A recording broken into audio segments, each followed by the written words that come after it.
Israel যুক্তরাষ্ট্রের হামলায় ইরানের সর্বোচ্চ নেতা আয়াতুল্লাহ আলী খামেনি নিহত হওয়ার খবর ছড়িয়ে পড়ার সাথে সাথে ইরানের মাথা যেন কোনোভাবেই ঠিক নেই। নিজেদের পরাজয় হবে এমন ভয় কোনো ছাপই নেই ইরানি যোদ্ধাদের। ইরান ঠিকই মুহুর্মুহু মিসাইল মেরে ইসরায়েল ও যুক্তরাষ্ট্রকে নাজেহাল করে তুলেছে।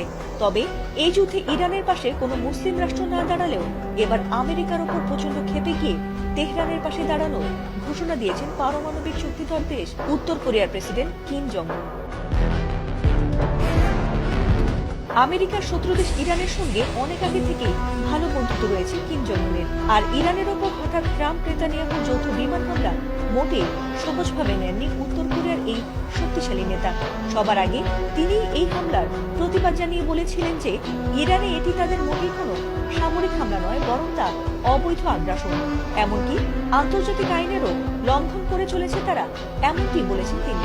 তবে এবার ইরানের পাশে থেকে ইসরায়েল ও যুক্তরাষ্ট্রে সরাসরি মিসাইল মারার হুমকি দিয়েছেন তিনি। ইরানের পাশে থেকে কিম জং উনের এমন ঘোষণার পরপরই কিছুটা হলেও ট্রাম্পের কপালে দেখা দিয়েছে দুশ্চিন্তার ভাঁজ। এই যুদ্ধে একদিকে যুক্তরাষ্ট্র ও ইসরায়েলের পক্ষে অবস্থান নিয়েছে পারমাণবিক শক্তিধর ফ্রান্স, ইটালি, জার্মানি সহ পশ্চিমা বিশ্বের মোড়লরা।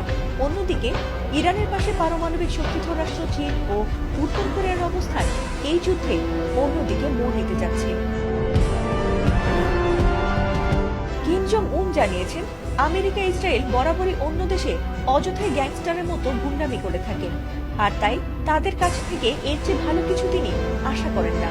তবে খামেনিকে হত্যার পর যখন ইরান দখল করতে তারা মরিয়া হয়ে উঠেছে, ঠিক তখনই যেন তাদের বিরুদ্ধে হুঙ্কার দিলেন কিম জং উন। এবার ইরানকে সাহায্য করতে মিসাইল পাঠাতে চান বলে জানিয়েছেন তিনি। এমনকি একটি মিসাইলই তাদের সবাইকে ধ্বংস করে দিতে যথেষ্ট, এমনটাও জানিয়েছেন তিনি। বিশ্বের সবচেয়ে আধুনিক পারমাণবিক অস্ত্র মিসাইলের সমৃদ্ধ ভান্ডার রয়েছে কিম জং উনের কাছে, আর তাই নিজের দেশ এবং বন্ধু দেশ ছাড়া কাউকেই তোয়াক্কা করেন না উত্তর কোরিয়ার এই নেতা। বিশেষ করে আমেরিকা আর ইসরায়েলকে তো পাত্তাই দেন না তিনি। তবে কি এবার ইরানের পাশে দাঁড়িয়ে ট্রাম্পকে উচিত শিক্ষা দিতে চান পারমাণবিক শক্তিধর দেশের প্রেসিডেন্ট কিম জং উন? সেটি সময় বলে দেবে। এদিকে নেতানিয়াহুর বাসভবনে ইরানের হামলার পর আতঙ্কে দিশেহারা হয়ে পড়েছে ইহুদিরা।